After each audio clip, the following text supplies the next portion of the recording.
Otherwise, welcome to our service.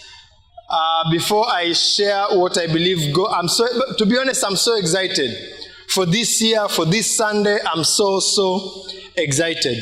Today, and for these Sundays that are coming, I'll be sharing on a subject, components of a godly family.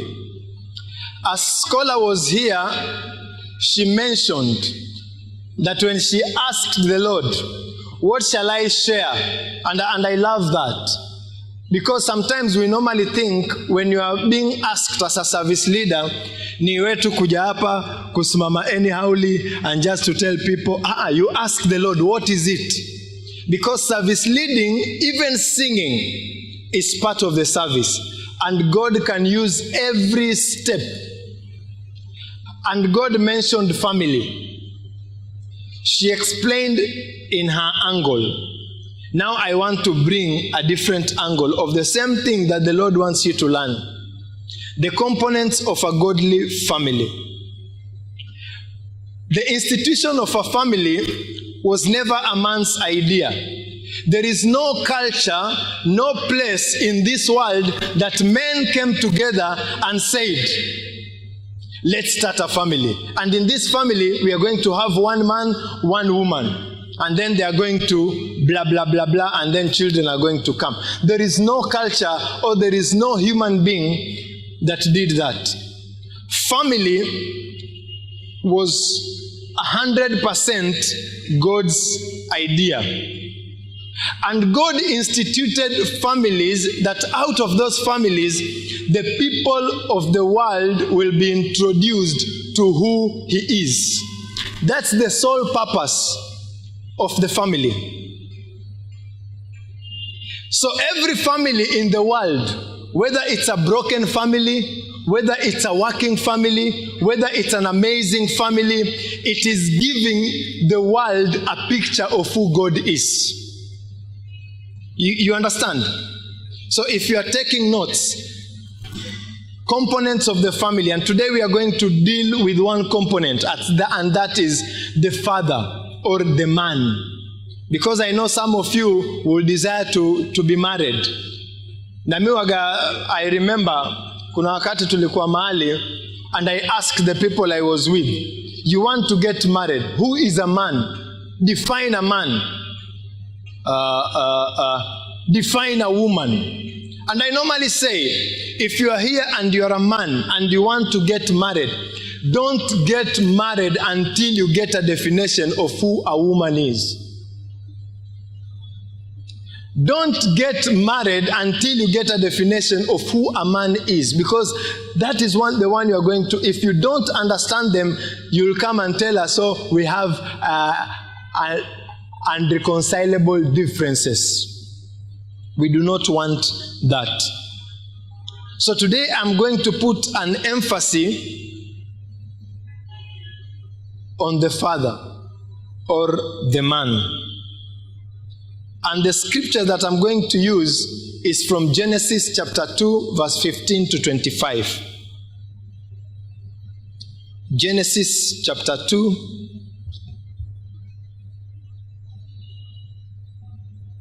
from verse 15 to 25. Because my desire is that we'll be able to grow so that we can be able to see beyond our current family conditions and help us in this time when we have our families, we will fully represent God. Now, as I'm going to focus on the father, I want to mention all the components of a family, but zengine I'll not share them today. Components of a godly family includes the father, the mother, children, and children can be boys or girls, and this one is optional. House helps are part of a family. So if you are here and your parents make the house help sleep in the kitchen, you are sinning against God. If you are here and you are mistreating a house help, you are sinning against the Lord.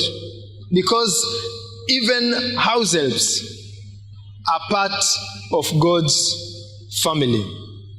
Let's look at Genesis chapter 2 verse 15.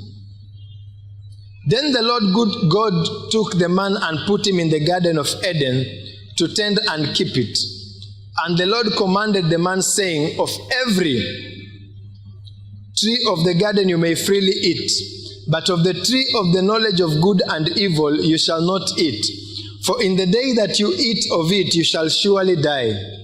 And the Lord God said, it is not good for a man to be alone. I will make him a helper comparable to him. Verse 19, out of the ground the Lord God formed every beast of the field and every bird of the air, and brought them to Adam to see what he would call them. And whatever Adam called each living creature, that was its name. So Adam gave names to all cattle, to the birds of the air, and to every beast of the field. But for Adam there was not found a suitable helper comparable to him. And the Lord God caused a deep sleep to fall on Adam, and he slept, and he took one of his ribs and closed up the flesh in its place. Then the rib which the Lord God had taken from man, he made into a woman, and he brought her to the man. And Adam said, this is now bone of my bone and flesh of my flesh. She shall be called woman, because she was taken out of man. Therefore a man shall leave his father and mother and be joined to his wife, and they shall become one flesh. And they were both naked, the man and his wife, and were not ashamed. Now, from this scripture that we have read, there are some few observations that we can make. And the first observation is that God places a man in a garden. That's a domain. God did never place a man in a forest. God placed a man in a garden. A garden is some place that is well taken care of. There is a plan.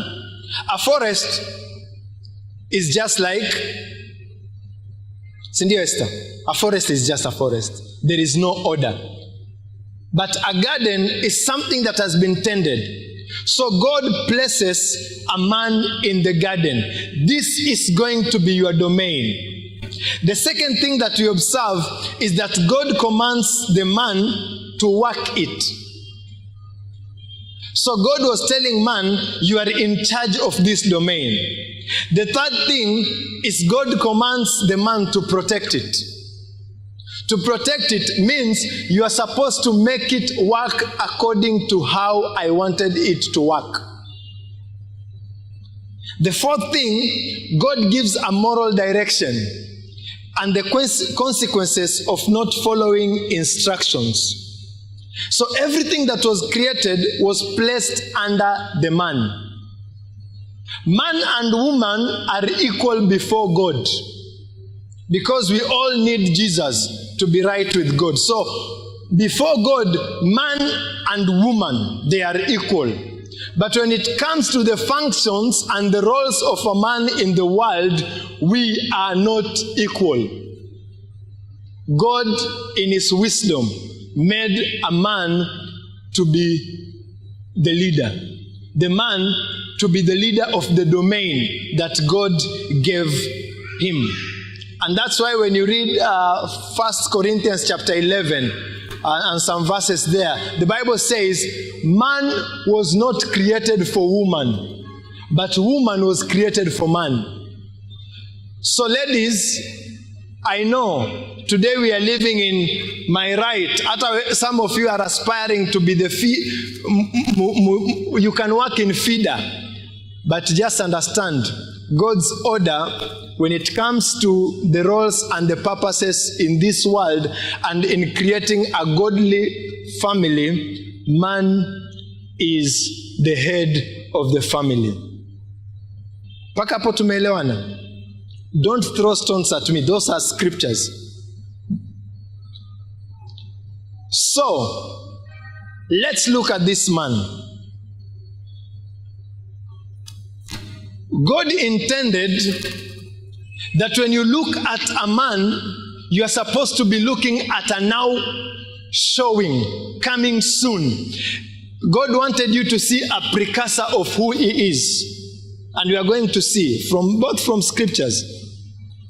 He meant fathers to function in the pattern he gave so that men and women who are going to be born in our lives, they will be able to know who God is.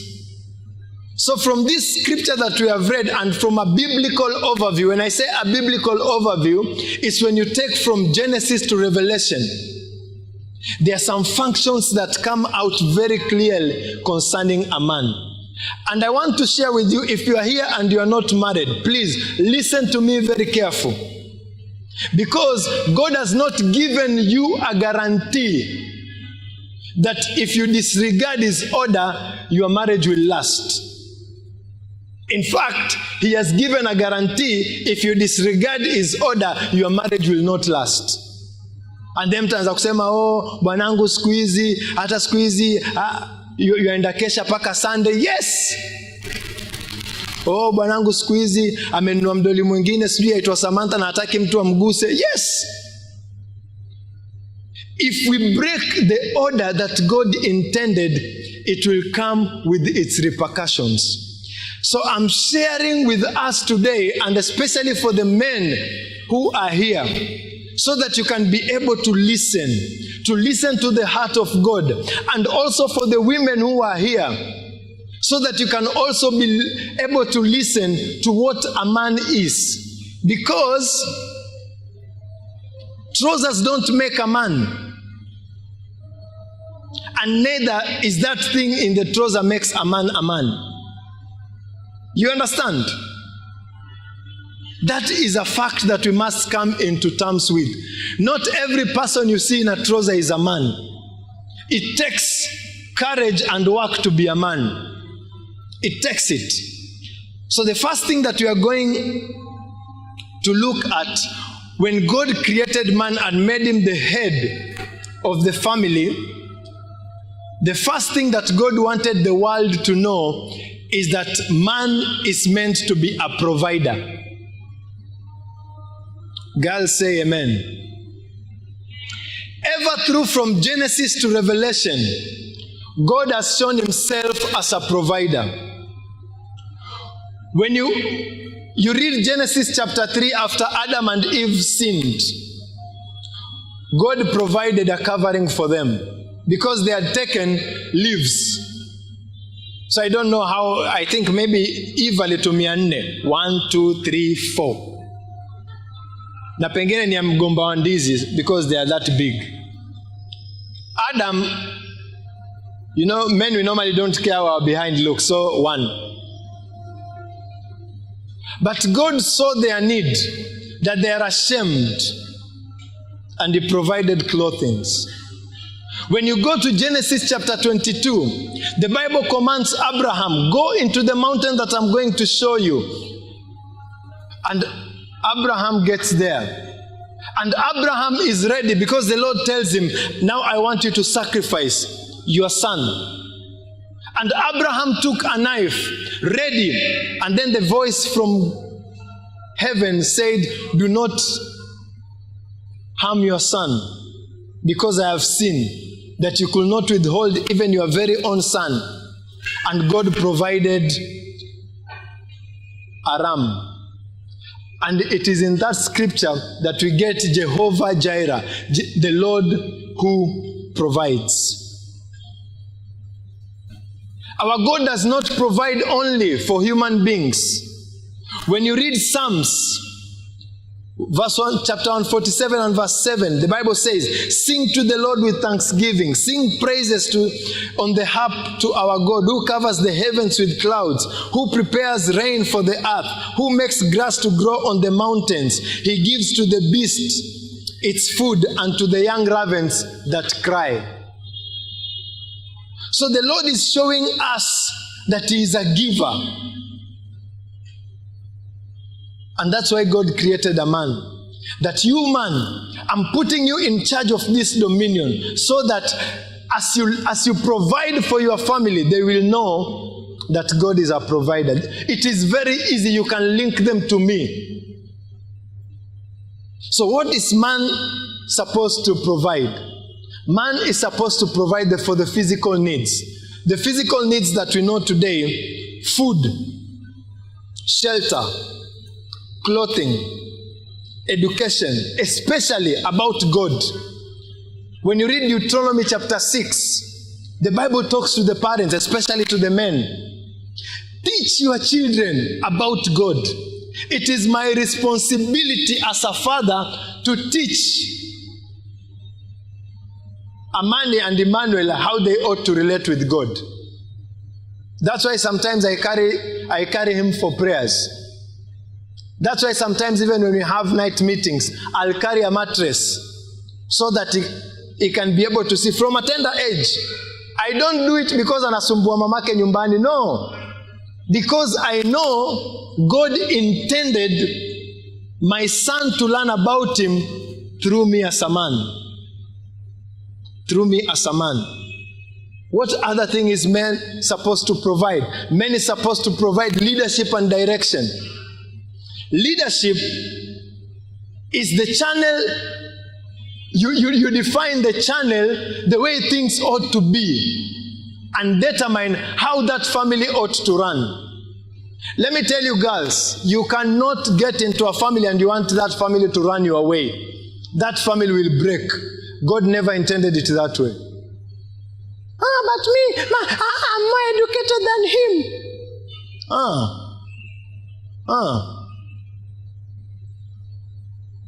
God intended men to provide leadership. And that's why don't date a person who doesn't even have a sense of direction about his own life.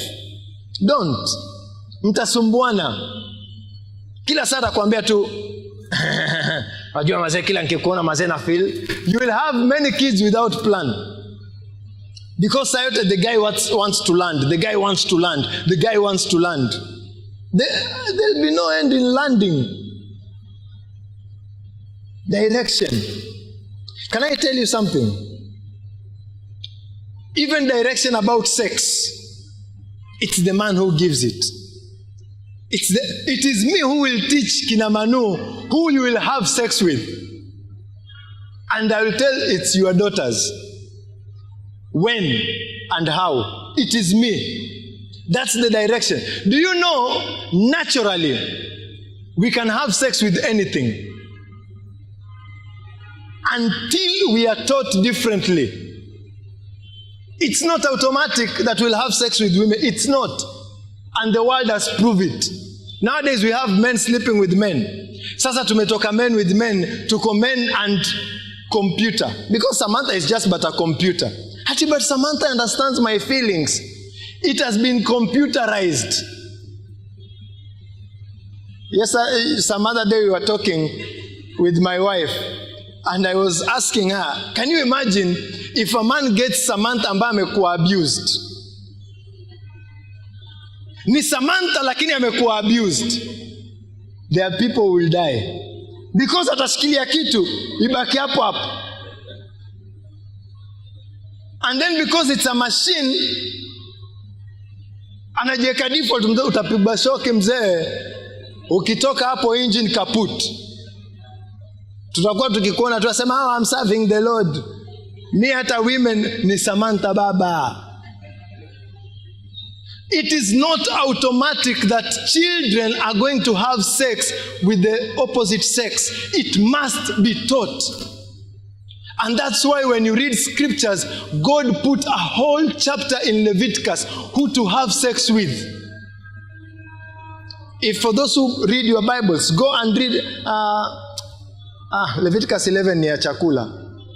It might be that one. But in there is a whole chapter that you cannot have sex with your sister, you cannot have sex with your mother, you cannot. Do you think God is a fool? Because God understands that we as human beings, because of our fallen nature, we can have sex with anything.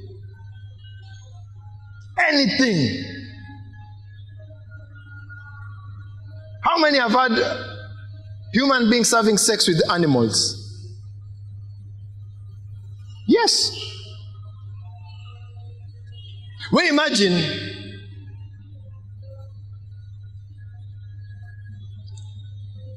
kuna jamaa kule Central walicheki punda. And you know punda, by the way, wacha nikwambie, punda have the most romantic eyes. If you are a lady and you have macho kama ya punda, let me say you are blessed.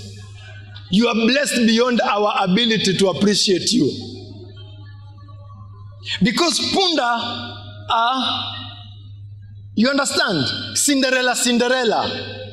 So these 4 guys looked at a punda.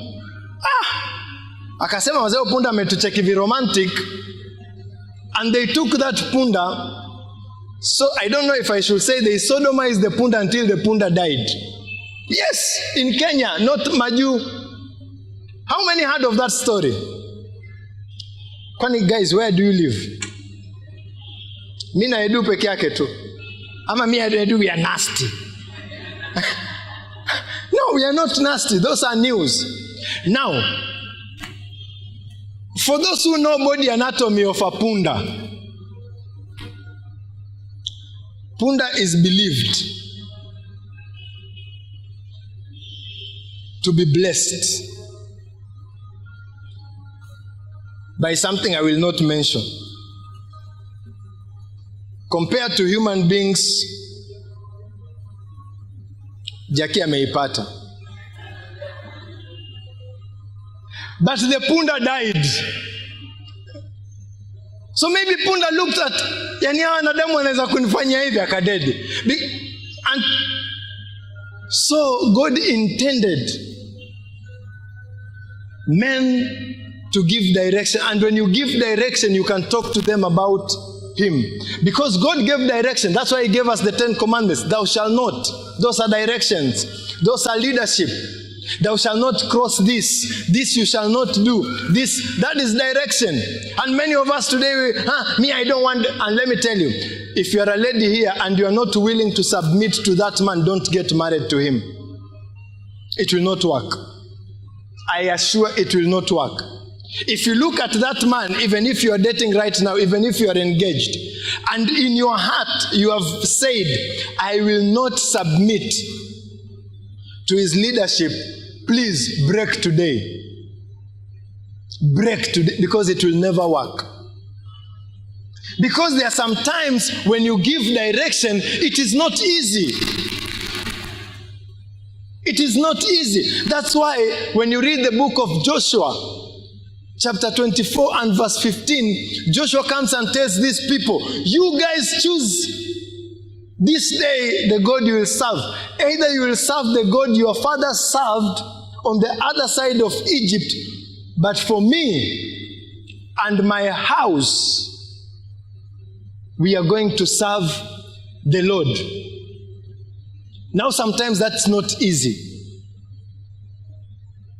So if you're a man and you can't lead, you can't give direction, don't date.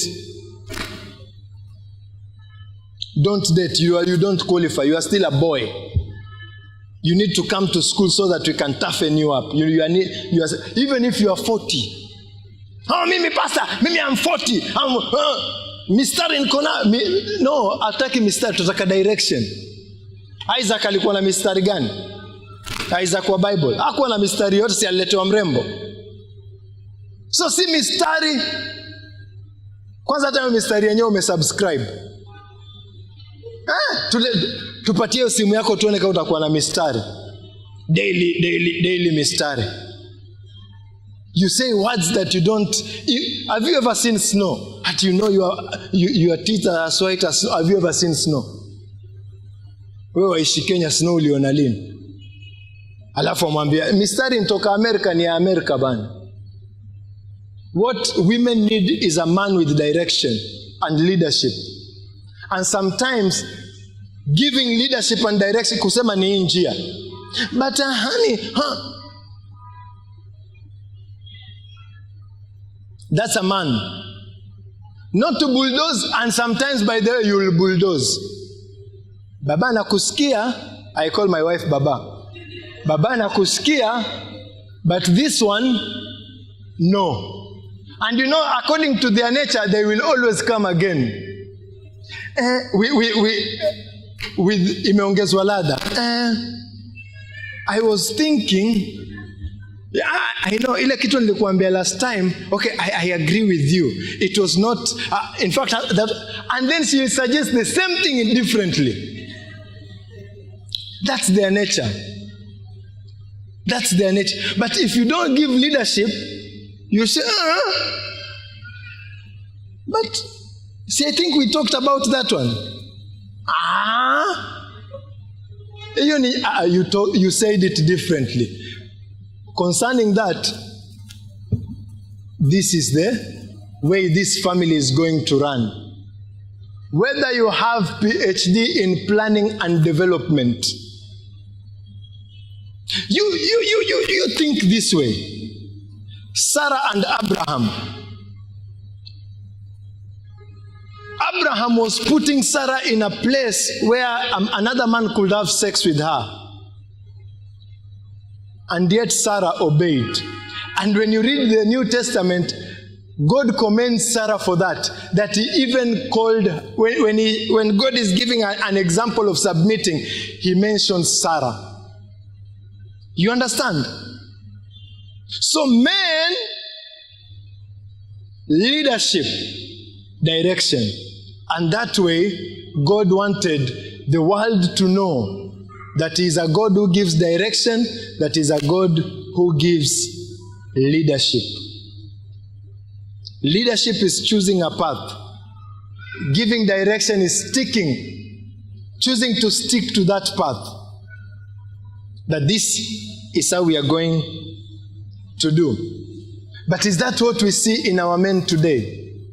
Sometimes I talk to church ladies and they tell us, we don't see any men. And I used to have a problem with that because my mind at that time looked at trousers and thought they were men. So I tend to agree with the girls. They are saying, hapa tuoni kitu.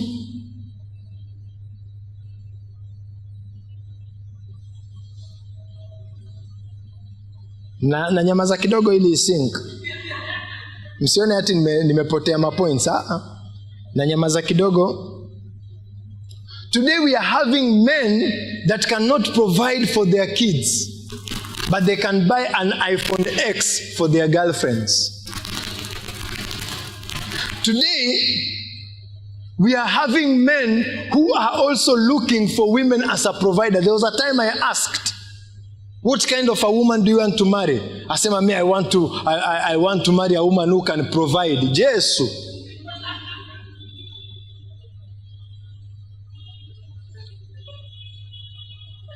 Men, if you are here and you are seeking for a woman who can provide for you, I don't judge you. But please, during the week, come we meet. I understand you because maybe where you are coming from, come we meet. There is a problem. That's not the correct order. Get out of that mentality. That is not a godly mentality. We are having men. Kukitokea hatari hapa, hey!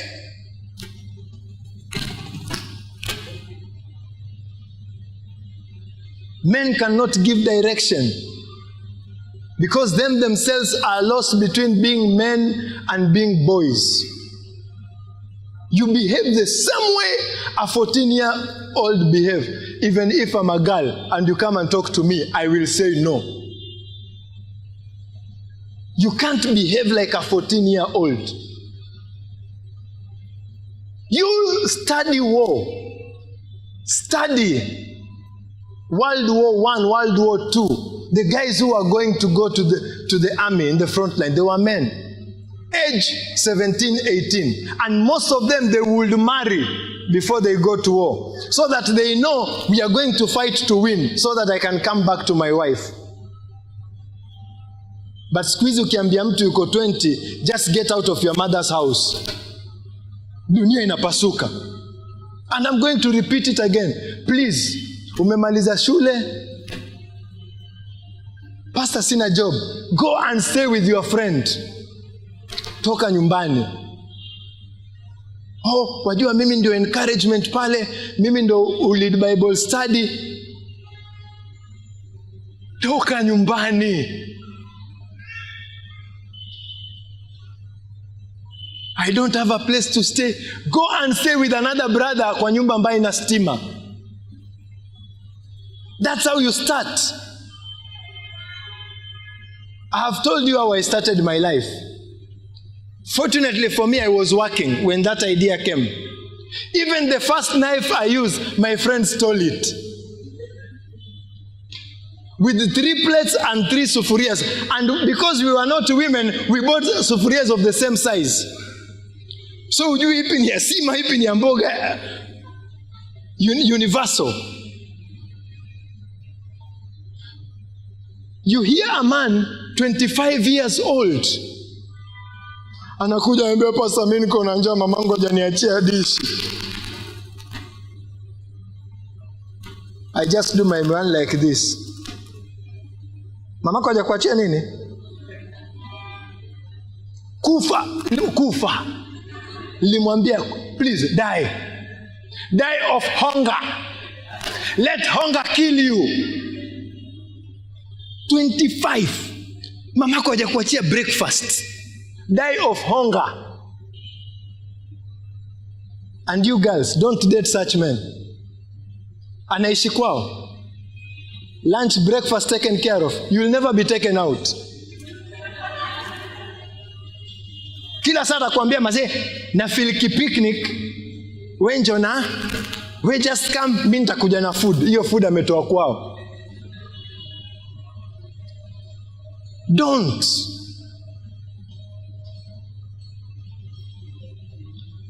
We are having men that cannot give direction, but they know direction for a good salon. Where ataenda afanywe lip gloss, afanywe manicure, pedicure, akatwe nyuzi, mwanamme akatwe nyuzi.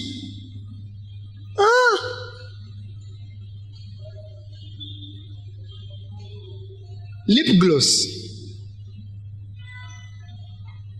But you know, sometimes my lips get dry. Lips get dry. You.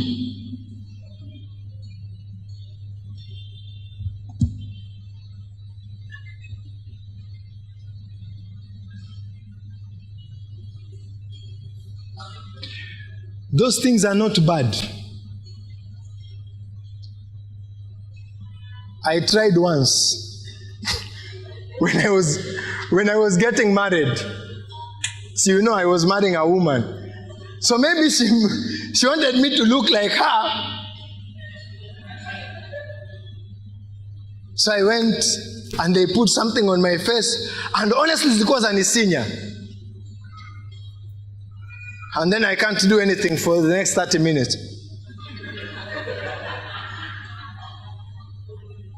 And then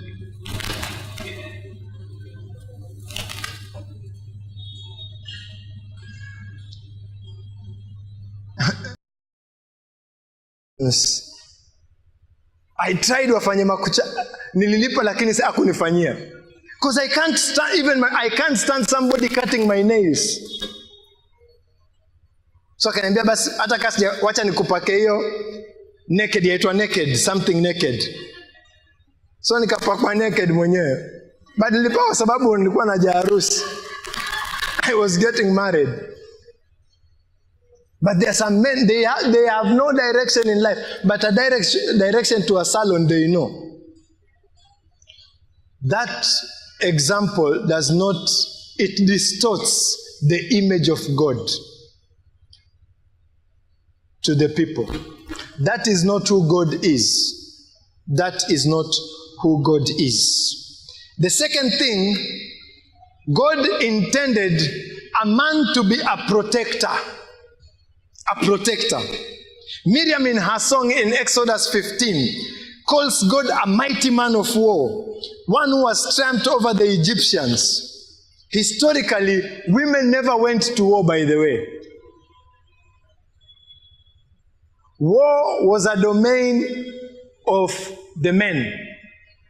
Wacha siku hizi tunajifanya what a man can do, women can do. That's why we enroll them in the army. But never were women in the army. It was a man's work. because of the physique that God has given. And by then, do you know another Hebrew word for a man? It's gibor or giber. And that means an able-bodied, one who is able. You can't be a man and you are just like this. You are able. You are able. Able-bodied. That's why look at our physique. It's different from a woman. You look at a woman and you go, look at the way you greet women. You don't greet women. Every woman, every man becomes soft when they greet women. Sasa, oh, nice. Oh, you sang very well, Esther. Ah, good to know you. That's how men talk to women. We don't talk to men like that. We don't.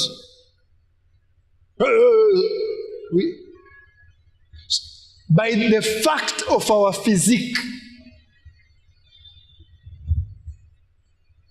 God intended men to be the sole protector of the household because God is a protector. When you read Psalms 91, I'm not going to read all of it. But when you read Psalms 91, the Bible starts by saying, he who dwells in the secret place of the Most High shall abide under the shadow of the Almighty. And then it continues to say, I will protect you, even the arrows by night, they will not. 1,000 shall fall on the right and showing God is a protector. God wants men to show protection because God intends to use you as a man to tell the world that I am a protector. That's the sole reason. That's why God gave you muscles. That's why God gave you strength in your muscles. Most of us, men don't have mapaja. Men, we have muscles. It's ladies who have. But sisi nikikuwekea hivi, wajua ziets. But ikiwa waenda pedicure, waenda manicure, waenda lip gloss, tutakuwa na mapaja mtu wangu. Ukiweka hivi wapigwe dafrau. And by the way, it doesn't mean that lady can be even more qualified than you to fight. There is a story of a man who was dating a very quiet girl, just like Esther. Very quiet and nice with dreadlocks like that one. So they were walking. And then, mtu nne. Toa pesa na pia msichana tuamtaka. And you know, when they say toa pesa na msichana pia tuamtaka, and they are men, you know they are going to do something that is not right. So the man wanted to stand for the woman. I think alikuwa ameona Chinese movie. Kaambia the lady, simama nyuma yangu. Jamaa akazipanga. Akijaribu hivi alipigwa moja tu chini. Akapoteza fahamu kidogo. But after 5-10 minutes aliamka, alipata the 4 guys wako chini and the lady is standing. Akimwambia, honey, let's go. An angel did not strike the 4 men. The girl did. So the man alivyoamka, the girl akamwambia, by the way, I'm a 4th dan black belt. So these are cheap. I can deal with 6. But that man went home knowing he has protected who? Has that man protected the girl or not? Talk to me. Did the man protect the girl? Yes. What I'm saying, protection means you show up. And you can use that in your story. Say, hey, by the way, sweet. Masa ulishughulikia wale jamaa, but do you know I gave you a good opportunity? You saw the way that punch was coming straight at you. And then nikaeka sura yangu pale nikapigwa nikazimia. That was my love. Atakubali ama ni aje James? Atakubali. Because kweli aliona naye uliundwa. But what is today's man? She runs, he runs. She cries, he cries. She hides, he hides. And let me tell you, there is nothing wrong with crying, running, or hiding. Because there are some situations that can call for this. I'm not saying that you are becoming stupid, watembea kule Old Town, and you know you have been outnumbered, and then you say, Pastor alisema tu. Mi mwenyewe ni karateka as I'm speaking, but sometimes I run. Pastor when karateka, karate na taekwondo basi. But I run. So there are moments you will run. But there are some moments, thank you guys, God bless you. But there are some moments you stand. There are some moments you stand.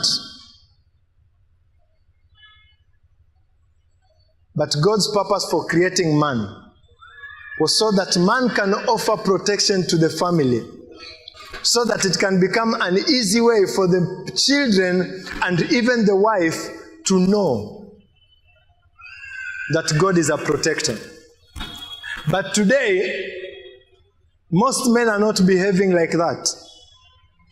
Just the other day, can you imagine? If you are a daughter, you believe that your father needs to protect you. But there is a man who raped 2 of his daughters. 1 committed suicide last year. And today, as we speak, the youngest one is pregnant.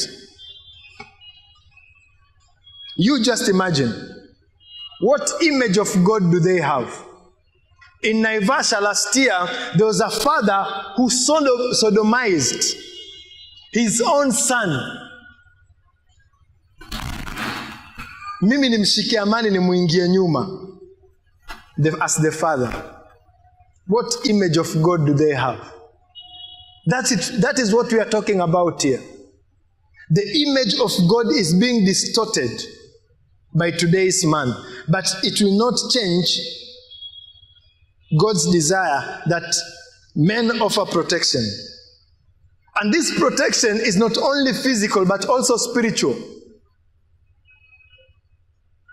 That's why, let me tell you, girls,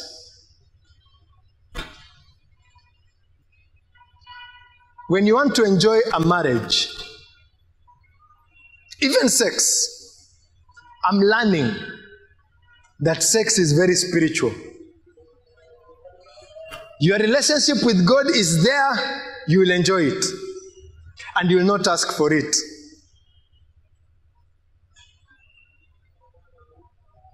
I'm telling you the truth. Me, I'm married. Some of you are not. And I'm not bragging because it's the truth. Sex is spiritual.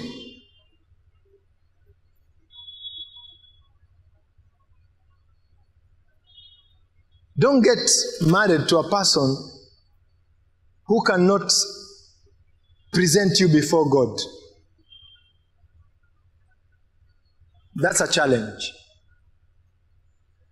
And it's one of the hardest things to do, presenting your wife before the Lord. Because sometimes amekuudhi, sometimes amekubo, and yet you still have to present her before the Lord. So God intends you as a man to offer spiritual protection. And that's why the Bible says Jesus is in heaven interceding for who? For us, his bride. That's the Bible order. So even for us, we need to offer that spiritual protection. That's why Ephesians chapter 6, the Bible says, therefore, put on the whole armor of God that you may be able to stand against the schemes of the devil. And as we have learned from Job these 2 Sundays, that the devil is not in hell. The devil is roaming the world and is not looking for clubs. Wale wa club washaenda.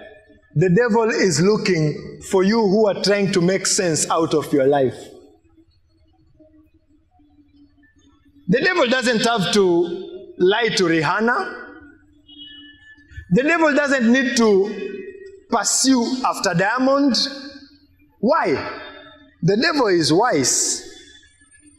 Kuna watu wako ndani ya box.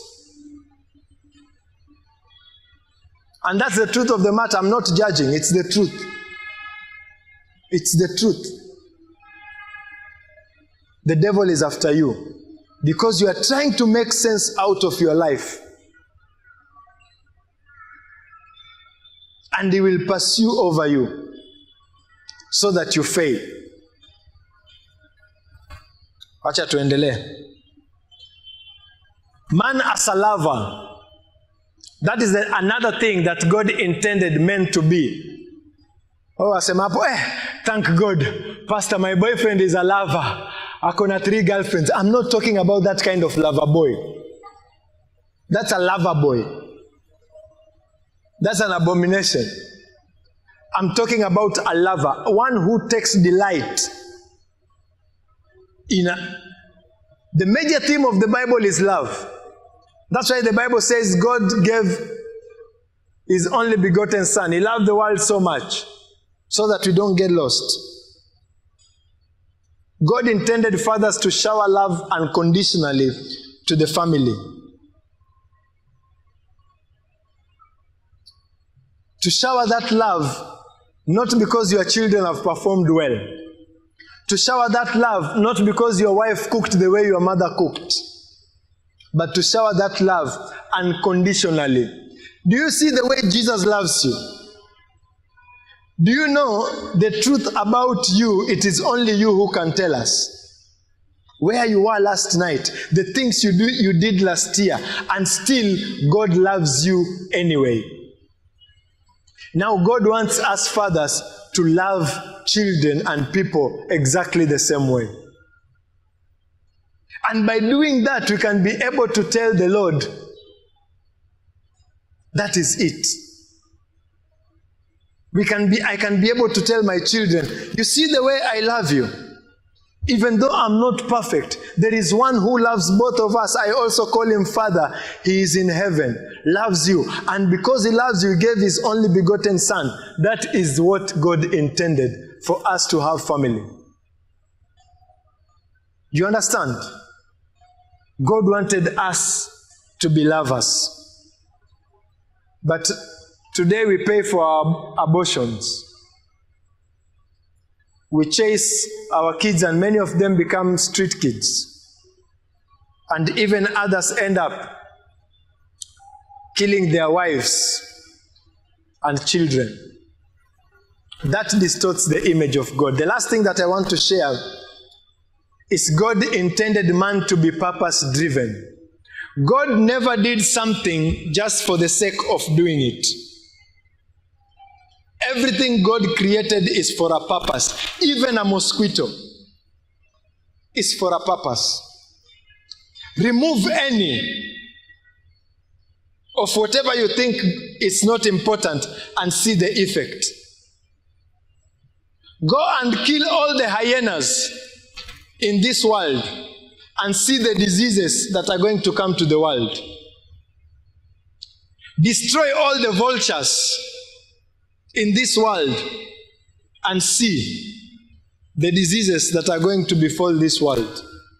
Everything God created was for a reason. Even you, for a purpose. The Bible says in Ephesians chapter 2 verse 10, for we are God's workmanship created in Christ Jesus to do good works, which he predestined for us. Everything for a purpose. Everything. Since the beginning of time, God made everything out of order. But today, we see men sitting from morning to evening, talking. From morning to evening, talking about timu gani itachukua ligi. About ladies. That is not purpose driven. When young people see you, kila saa uko kijiweni tu. There is a time for kijiweni. Me, when I have done my things, I do play PlayStation. And there are some people they know how I deal with them. Nastaji mtu. They know. But I don't live there. That's my pastime. I don't live there. But there are some people you will find from morning to evening. God intends us men to be purpose-driven life. And I'm saying this with love. You might not have all the education you need so that you can continue. Let me tell you, you can bridge. If you want to study, there is no limit. You can bridge. How many have bridged towards something? Acha kujifanya ati uko mchopi. Kama umebridge. Bridging means you want to do a particular subject but you didn't get the marks needed. Now you are bridging it so that you can be able to do. You are starting with certificate, diploma. How many have bridged? Si hata Willis yuko hapa, yule pale, at least wako honest. Hata mimi nimebridge. Hata customer wangu pale amebridge, si ndio? Jamaa wangu. So you purpose driven. And that's why I tell you, one day I'm trusting God I'll be a professor. Not that I have a background of professorism, but because I can bridge to the same, you can do the same. Oh, mimi wajua nikienda shule sishiki kitu. There is physical. You can do. But be a person. I appreciate this guy called David. He is an entrepreneur. Deals with ice cream, deals with other sometimes. I appreciate him. And girls will marry a guy like that one. So David, mazee trend, sayo trend kweli YouTube nimeona 1 million followers. You understand? Because he's doing something with his life. I've told you many times, I've been a watchman. I've been a cook. I've been a waiter. I've washed panties za wazungu G-string. Mimi hapa.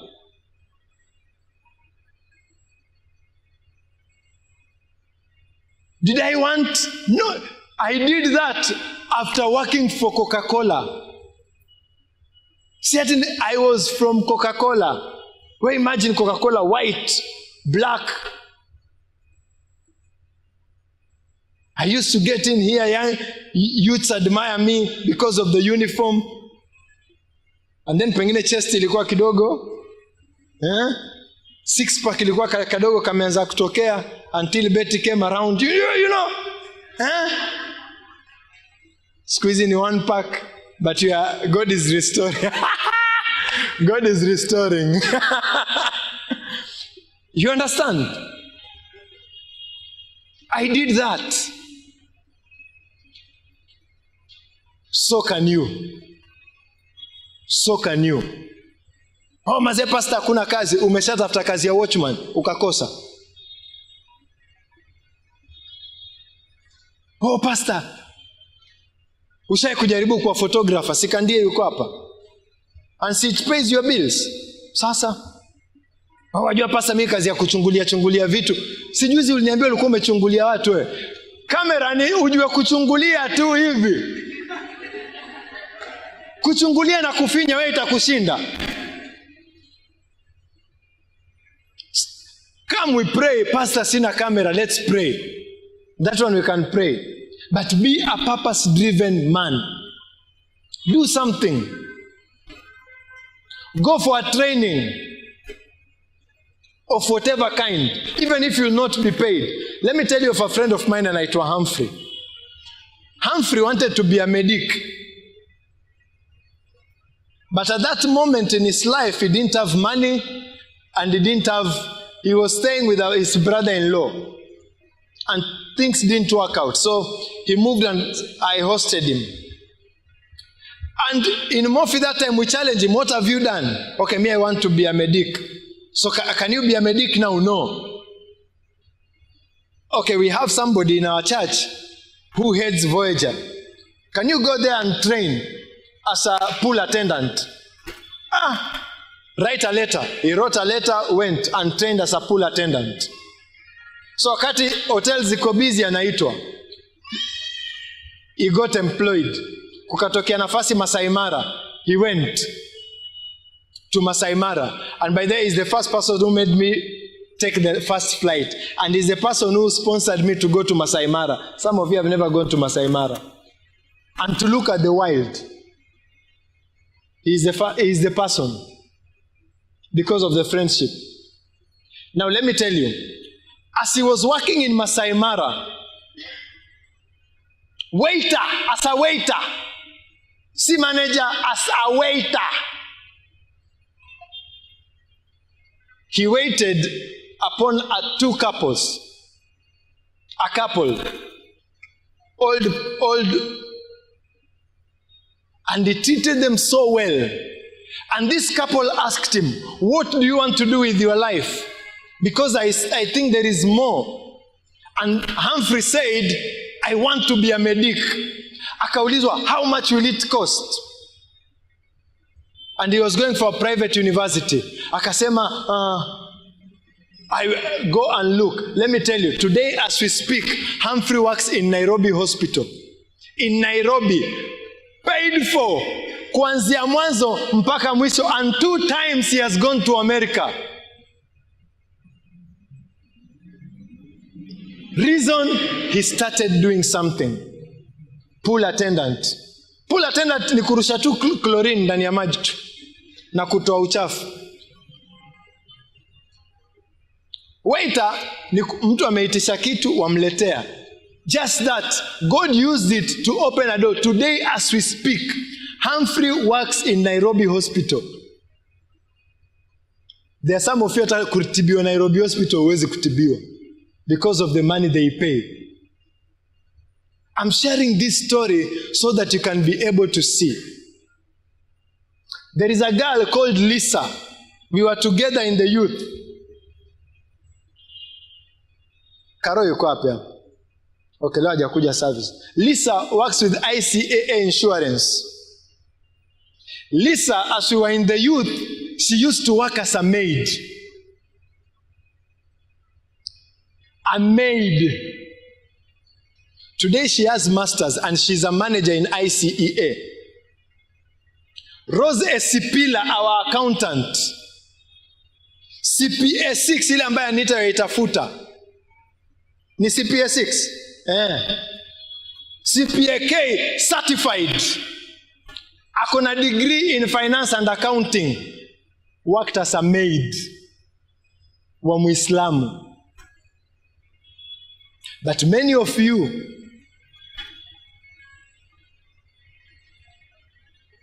and you are broke. Purpose driven. I want to conclude by saying this. All these things I've shared, they are not easy. For a man to be all those things, to be a provider, to be a protector, to be a lover, and to be purpose-driven, let me tell you, they don't come automatically. You need Jesus for those things to become fruitful. For those things to come to pass, you need Jesus Christ. I can't be a lover to my wife if I don't know what it means to be loved. You always give what you have received. Many of us have not received the love of God. That's why it's hard to love. So God is calling you. And if you are here and you are not born again, take this opportunity.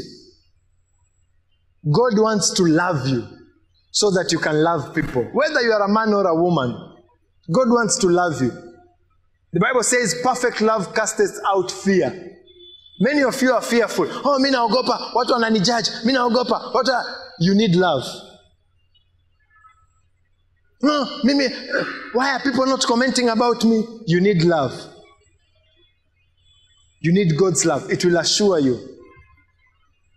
So I want to pray with you. Anybody, you don't know Jesus Christ as your personal Savior, this is your opportunity. And especially if you are a man, don't let this pass. Anybody, if I see your hand, we are going to pray together. You want to give your life to Jesus. Now, the second group of people I want us to pray, if you are here and your image of a man is distorted because of the things you have gone through by another man, God is providing healing for you.